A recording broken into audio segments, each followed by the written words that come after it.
My dear brothers and sisters, these days we were reflecting about and we were having a series of talks on priesthood, because in these days, every day, the first reading is about the priesthood of Christ. And today I would like to conclude that talk and with this talk. And today I would like to give you not any theological aspect, but some practical things that we need to be aware of when we reflect about the priesthood. Praise the Lord. Hallelujah. I remember some time back I happened to meet a person who stopped going to the church and stopped going for any sacraments more than 50 years. And he stopped going for confession, everything. No sacraments, no church, nothing. So I spoke to him and said, why did you do that? Then he shared one experience he had with one priest. He hurt him in confession. That priest shouted at him in the confession, which hurt him. And that priest was under medication, and something happened to that priest, and he lost control in the confessional and happened to shout at him. That's all. Nobody knew, only he heard. But it hurt him so much that he stopped going for confession and all the sacraments. He is hating all the priests, and for more than 50 years. So likewise, there may be many people, just because of one negative experience from one priest, they have cut off the sacraments, which is of divine, which is of Jesus, the sacramentals, which is the blessing and graces upon them. So here you need to remember 50% is truth, 50% is lie.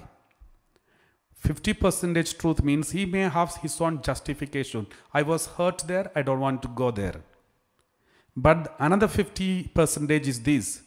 You are hurt by one person, but not all of them are like that. Just because one person is doing something wrong doesn't mean that all of them are like that.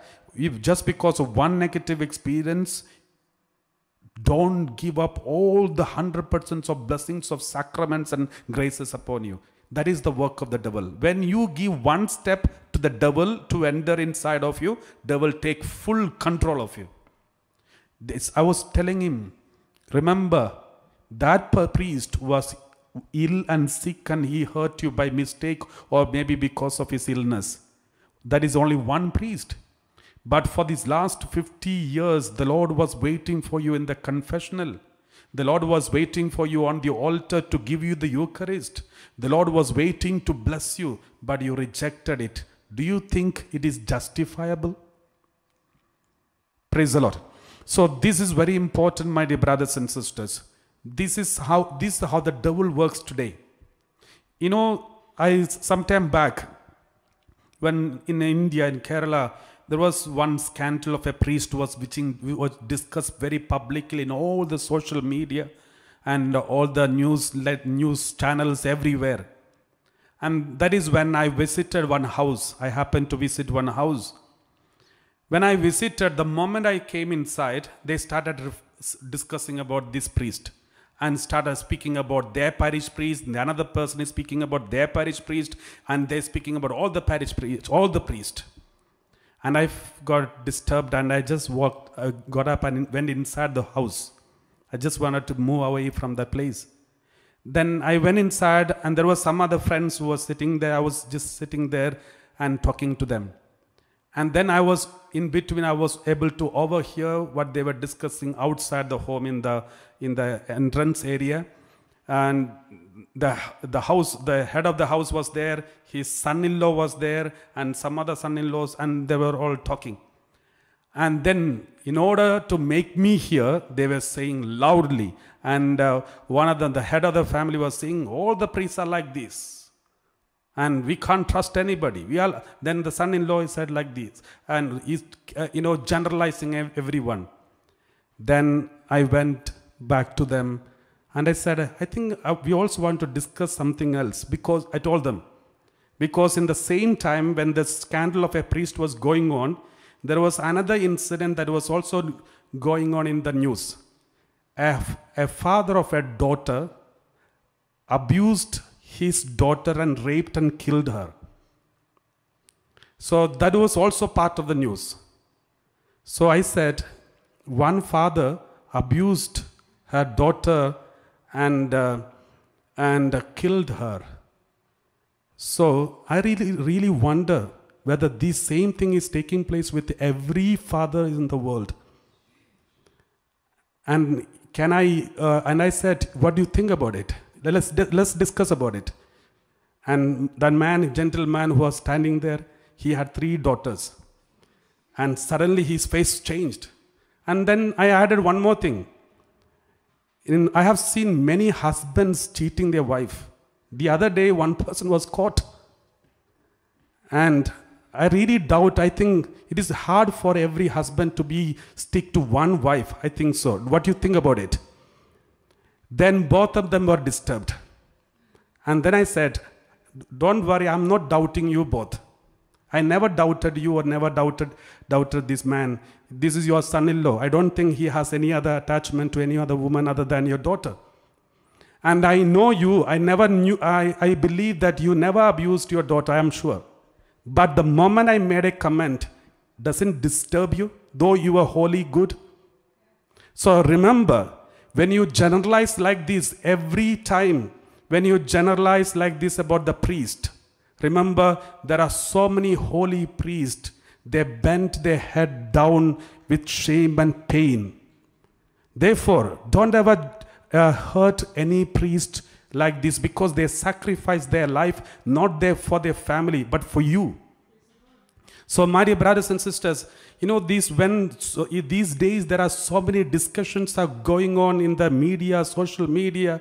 For small mistakes of any priest, they make it generalize and attack all the priests all around the world.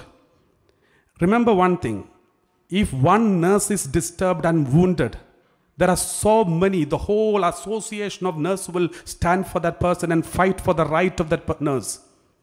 And all the society will keep quiet. If possible, they will support the nurses and protect them. If one police is in trouble, one policeman is in trouble, the whole police associations will support.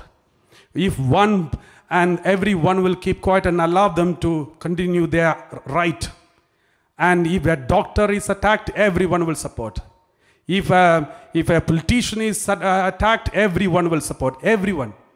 But if a priest is attacked and affected, nobody supports, but everyone attacks every priest. In case if some other priest to come to support, that is the end of that priest too. My dear brothers and sisters, because there is no associations of the priests to shout for their right, because they have sacrificed their right in the name of Jesus in front of the Lord. That is why we can question and attack their rights, right to live on this earth with dignity and with their credibility, though it is unnecessarily attacked every time. I remember I have so many WhatsApp groups, my school WhatsApp group, and then my seminary WhatsApp group, because there are so many seminarians who left the priesthood, not the priesthood, seminary life. Before becoming priest, they left the group, left the seminary. But we keep a good connection with them, and I'm part of one group where all the others, except some of us, 3-4 of us are priests, rest of all of them are not priests because they left the seminary. That group is not active once in a while. Only when any priest in anywhere in the world commit a sin, the group become active. And one by one, everyone post all the negative things about all the priests. Somebody committed sin in Brazil, here we cannot sleep peacefully. So this is what is happening. So I told, at last I normally keep quiet, I never use any comment or anything, I never reply to this group. Though this group was there for many years. But just recently, I happened to react and I told them, my dear friends, I have seen you some years ago when you were 15 years old and I was also 15. And we lived together. we played together, we spoke together, we ate together, we enjoyed together. But I never knew. If you had told me the priesthood is so bad, if you could have told me then, before I joined becoming a priest, I would have left with you. But now I've become a priest. At least remember, some of us priests are here in your group.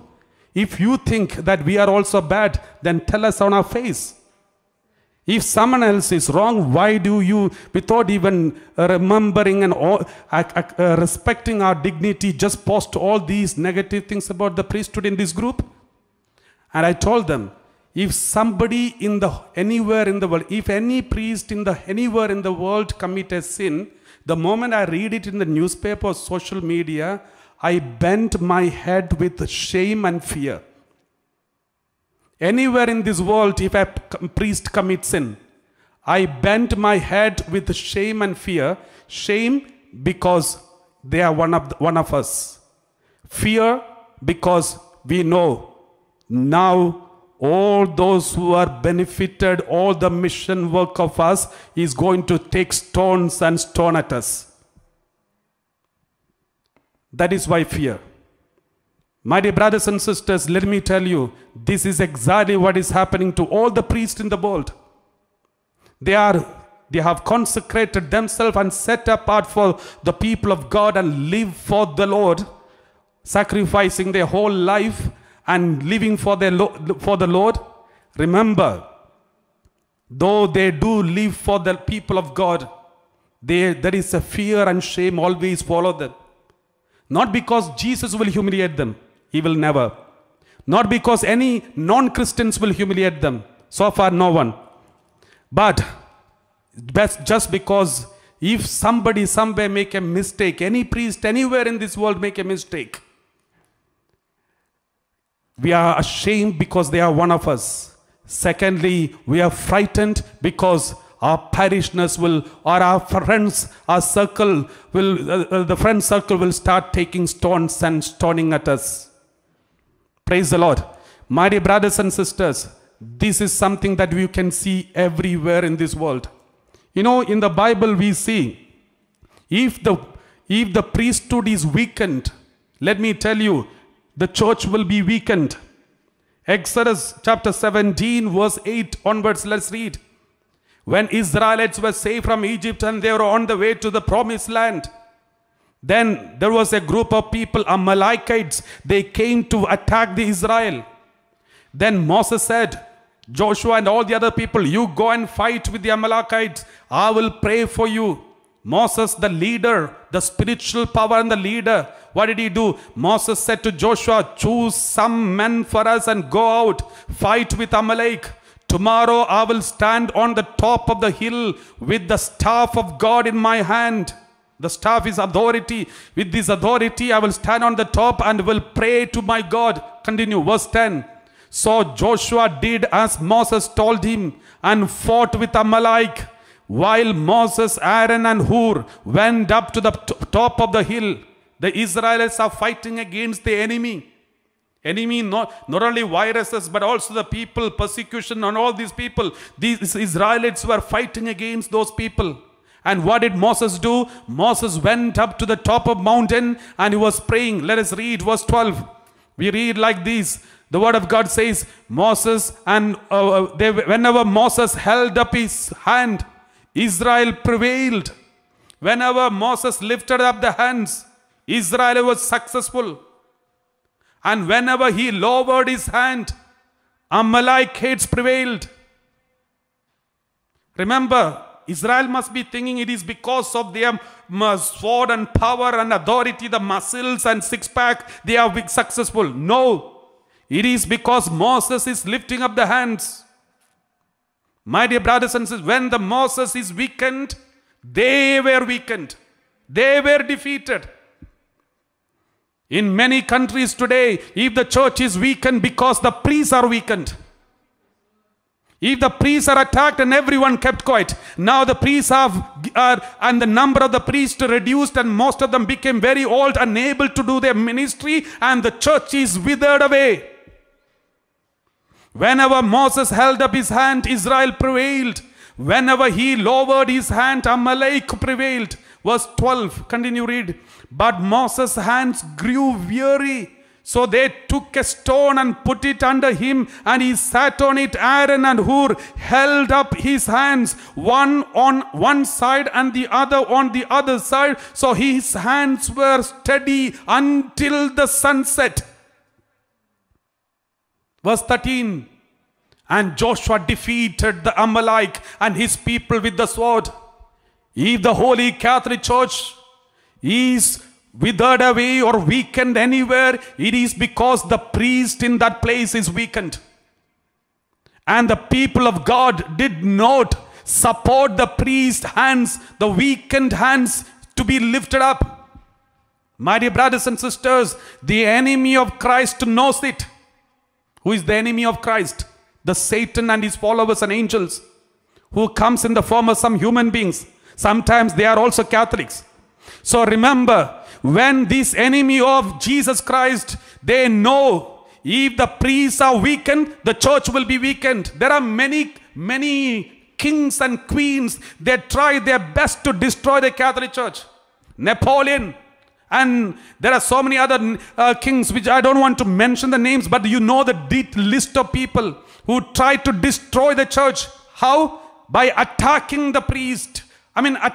Killing the priest, killing the people of God. But this did not destroy. Because the more martyrdom, more people added up. But now, the enemies of God, they know the easy way to destroy the church is destroy the priesthood. Destroy the value of the priesthood among the people. Degrade the value of the priesthood. If one priest make a mistake, attack the priesthood more than the priest. Priesthood should be attacked. Why? Because if the priesthood is weakened, the church will be weakened. You know why? Everybody knows in the Catholic Church, in the Christianity, from the birth till the death, even including Pope, bishops, cardinals, priests, lay people, everybody needs a priest. From the birth till the death, every human being needs a priest. The whole world knows it. That is why the devil is trying his best to attack the priesthood and diminish and degrade the value of the priesthood. Just imagine, your mother gave birth to you physically, but you are born spiritually on the day you are baptized by a priest. Your spiritual birth, you are born in spirit and truth by a priest. Though your mother gave birth to you physically, after that, every step of your life, for the first Holy Communion, for confession, for the marriage, for the Holy Eucharist, every step of your life until the last, even those who abuse the priest and insult and hurt, even their funeral is done by a priest. My dear brothers and sisters, therefore, the devil knows the importance of the priesthood in this world, and therefore he is trying to attack. My dear brothers and sisters, please make sure, do not allow your priest to be weakened. Do not allow anyone to weak the priest, because this is our church. This is the mystical body of Christ. This should be built up by each and every Christian. It is our duty. Praise the Lord. Hallelujah. Thank you, Father. You know, if you insult and abuse and wound a priest, make fun of him in the social media, insult, then tomorrow if you go for Holy Mass and confession, let me tell you, these sacraments will be ineffective in your life. Where is it written? Matthew chapter 10 verse 12 onwards. Let us read. Matthew chapter 10 verse 12 onwards. You know, Jesus sent these 70 people, elders, presbyters, priests. We already discussed in the previous days. Jesus was sending these 70 elders to every house. So where he is supposed to go? You know, let us read verse 10, chapter 10 verse 1. Chapter 10 verse 1. The same chapter. Then Jesus summoned his 12 disciples and gave them authority. Okay, 12 disciples and gave them authority and sent them. And let us read verse chapter 10 verse 12 onwards. We read like this: as you enter the house, greet it. As you enter the house, you greet it. And then verse 13: if the house is worthy, if that family is worthy of your greeting, then let your peace come upon it. But if it is not worthy, let your peace return to you. When a priest comes to your family, but if you are a person always abusing priesthood, insulting priesthood, sending messages of wrong messages and degrading the priesthood in the social media and everywhere, and the moment you see a priest, you are greeting and welcoming, even if that priest bless your family, do you think your house is worthy for it? You just answer. You don't need to publish it in the social media. At least this one should not be published, because this is private for you. If the house is worthy, let your peace come upon it. But if it is not worthy, let your peace return to you.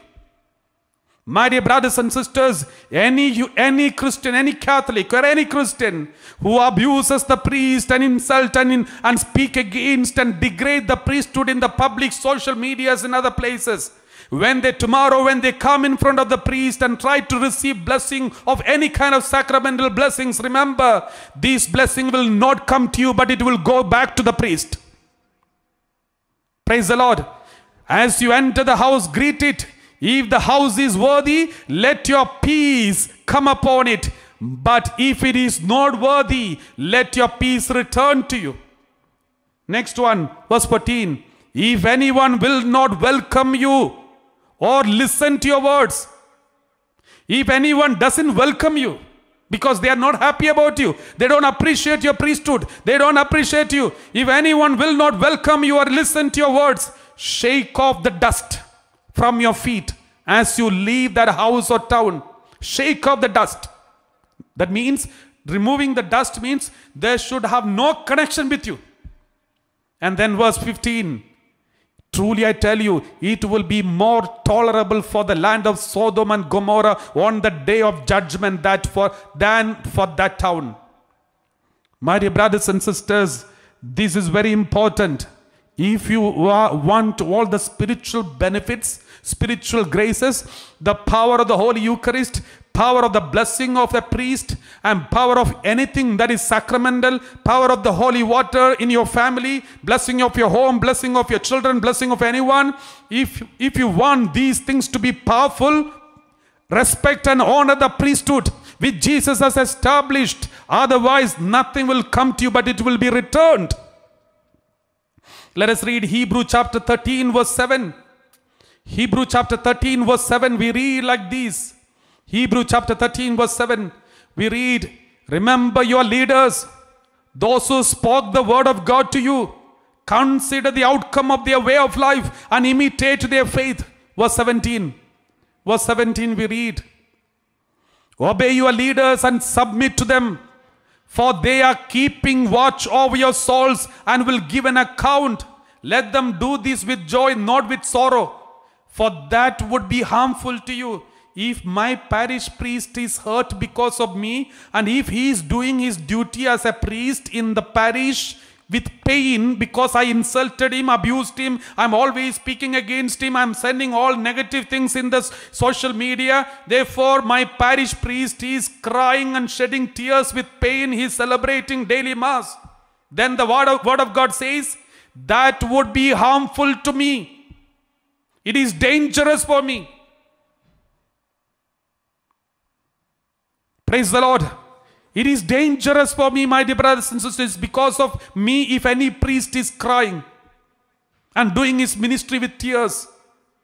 We read, obey your leaders and submit to them, because they are keeping watch over your souls and will give an account. Let them do this with joy and not with sorrow. Praise the Lord. Praise the Lord. My dear brothers and sisters, this is one thing you have to remember in the Word of God. Numbers, in the book, in the Numbers we read 16, chapter 41 onwards. Numbers 16, 41 onwards, we read like this. On that day, however, the whole congregation of the Israelites rebelled against Moses and against Aaron. You know what? Moses and Aaron, they were priests. They were chosen ones of God. And the whole people rebelled against Moses. Remember, who is Moses? Moses is the chosen one of God. He is to speak face to face with God.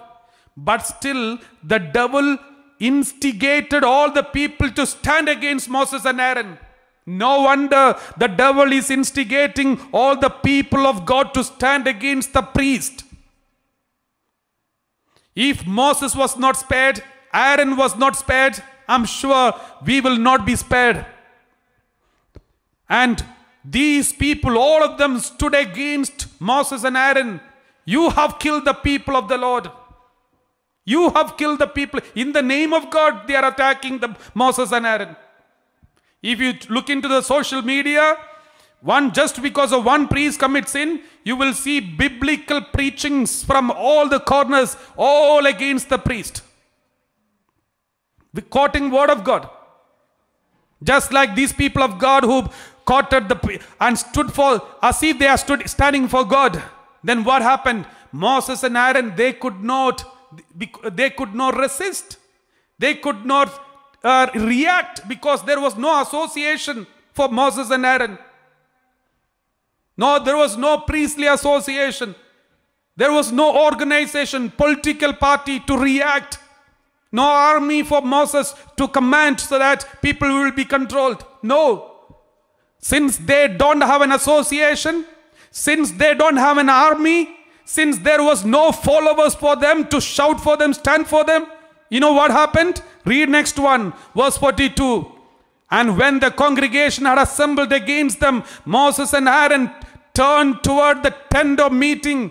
Moses and Aaron, who were consecrated for God, they knew they have no one to support them. So they did not turn towards any political party. They did not turn towards any associations, but they turned towards the tent of meeting, the tabernacle. The cloud had covered it and the glory of the Lord appeared. And verse 43, we read like this. Then Moses and Aaron came to the front of the tent of meeting. Verse 44, and the Lord spoke to Moses and saying, then the Lord intervened. Get away from this congregation so that I may consume them in a moment. God was so angry with the people because these Moses and Aaron had no association, no political party, nobody to support, only God. Then what did these Moses and Aaron do? They knew the Almighty God is in their side, but still they did not allow the God to attack the people. Moses said to Aaron, take your censer, put fire on it from the altar and lay incense on it and carry it quickly to the congregation and make atonement for their sin. For wrath has gone out from the Lord. The plague has begun. The pandemic has started. Stand in the middle and do atonement for their sin.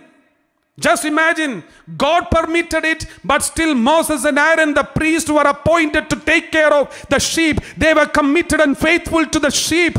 And even when they were making fun of him and attacked them, they were trying to protect the sheep. Today, my dear brothers and sisters, even if you attack the priest, even if you abuse the priest through the social media and all the social media platforms, tomorrow, if you come for confession, we will absolve your sins. If you come for Holy Mass, we will celebrate Holy Mass. If you send your old age people to our charity homes, we will take care of them and we will give them bath and wash them.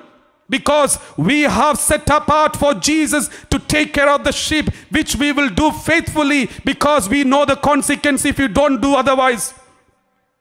Praise the Lord. This is very important, my dear brothers and sisters. We read, there are so many words of God in the Bible.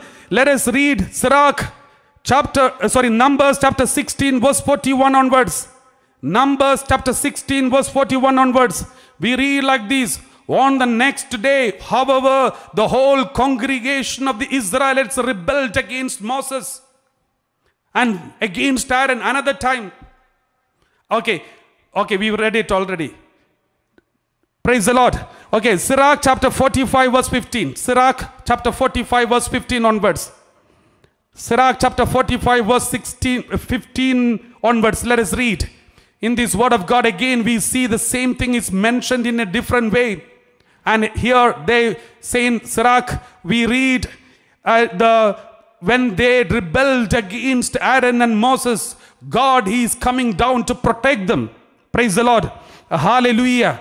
Thank you, Jesus. Praise to Jesus. Let us also read Jeremiah chapter 6 verse 17 onwards. Jeremiah chapter 6 verse 17 onwards.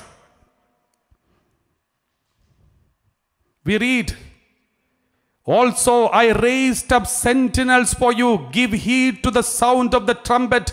But they said, we will not give heed. Sentinels means that those who take care of the people. But they said, we will not give heed. We will not listen to these people who are taking care of us. Then verse 18.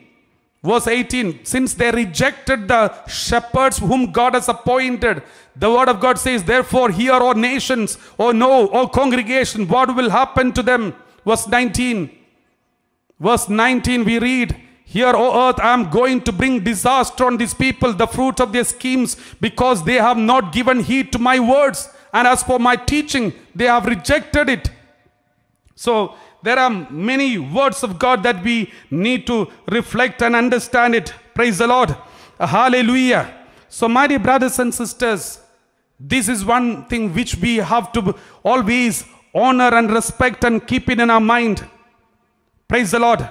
Hallelujah. Thank you, Jesus. Praise to Jesus. I remember some time back when I was giving a retreat in a parish.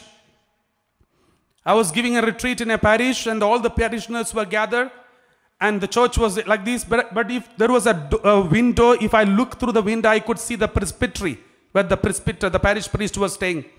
So when everyone was attending retreat, I just looked up during the adoration time. When I looked up through the window, I saw the parish priest in his office, which is just close to the church. He is kneeling down and lifting up the hands like this and praying for the whole parishioners. Secretly, only I could see because all the parishioners are inside the church. My dear brothers and sisters, there are so many hundreds and thousands of priests who have sacrificed their whole life for the people of God and sincerely crying even at the midnight and daytime, kneeling down in front of the Blessed Sacrament for the salvation of the souls in their parish. And when you insult a priest and make fun of them and abuse them generally through the social media, remember these holy priests will be bending their head, bowing down with shame and pain. Do you want them to do this? Praise the Lord. And I told my friends who are putting all these negative things about the priest, I told them, every time when there is an abuse of priest is taking place, when there is an accusation against the priest is taking place anywhere in the world, I will search for my friends in the WhatsApp or anywhere. Anybody is there to console us? Anybody is there to tell us, fathers, don't worry, don't listen to all these. We are there to support you, help you. We are there to pray for you so that you should not fall. Is there anybody who is sending any message at least to strengthen any of the priests in this world? And I have not found so far in my 42 years of my age life. Not even one person. But of course, there are people who are sending these days, after attending live streaming, so many hundreds who are sending messages. Father, we are praying for you, supporting you, we love you all. There are so many encouraging words. But let me tell you, if I make by mistake, a slip of tongue happens from my mouth, I don't know how many will be there. Because it happened to be in live streaming. I can't even edit it. Praise the Lord. My dear brothers and sisters, this is the situation. I know every second, if a small mistake is enough, tomorrow all these people will stone at me. You know, my dear brothers and sisters, you must be expecting perfection from every priest. But we humbly want to admit, we have not come straight from heaven. We have come from your families. Praise the Lord. Hallelujah. If we have come from heaven, you can expect 100% perfection. You know, today, if there is a reading, let's read from Gospel of Mark, chapter 3, verse 13. Gospel of Mark, chapter 3, verse 13. We read, he went up the mountain and called to him those whom he wanted. Jesus called the 12 disciples whom he wanted. Remember, the original Greek text wanted, the original Greek text says, whom he fell in love with, whom he loved so dearly. That is the original text. Here it is said, whom he wanted, is diluted. But the original text, whom he fell in love, whom he loved dearly. Who are the people? Peter, who denied Jesus 3 times. Judas, who betrayed him for 30 pieces of silver coin. All the other disciples, John and James, who wanted to sit in first place and second place and getting the recommendation of their mother. And all the other disciples who ran away from him when he was caught, leaving their cloth behind. Let me tell Jesus, excuse me, you loved wrong people. My dear brothers and sisters, Jesus will say, no, I always loved the right people. These are the people whom I wanted, whom I loved. There are some who've fallen away, but still I love them. Because these are the people whom I fell in love with. I did not look at their weaknesses. I looked at what they are able to do in the future. These are the 12 people who are the foundation and pillars of the Catholic Church, which lasted 2,000 years and still continuing. Yesterday I was watching watching the inauguration of Joe Biden. And then that's when I remembered this America, such a strong, powerful country. And his democracy is only just 200 and some years old. Only 200 and some years old. And now the democracy is hanging. My dear brothers and sisters, but these 12 fishermen who built this church and lasting even after 2,000 years. My dear brothers and sisters, that is why Jesus said, I have chosen the right ones. And he will continue to build up this church for eternity, because it is not founded on some human beings, but Jesus Christ. Praise the Lord. Let's close our eyes and thank the Lord and glorify the Lord for the gift of the priesthood whom God has given us. Let us appreciate the priesthood and let us honor the priesthood and thank the Lord for this priest. Praise the Lord. Hallelujah. Thank you, Jesus. Praise to Jesus. Every time when you get a choice, make sure that you receive the blessing of a priest. Catechism of the Catholic Church 1584 says, it is Jesus himself who is working and make the salvation possible for you through the priest. It is Jesus Christ himself who is active in the person of the priest. Praise the Lord. Let us close our eyes and thank the Lord for this priesthood and glorify God. And let us from today make sure every priest, especially your parish priest, be a topic of your prayer in everyday family prayer. And all those priests who were influential in your life, especially who gave you baptism, celebrated your marriage, gave you the first Holy Communion and heard first confession, or any other important incidents of your life, please remember them by names and call them and support them through your prayers, and be always there, remember and pray for them. Praise the Lord.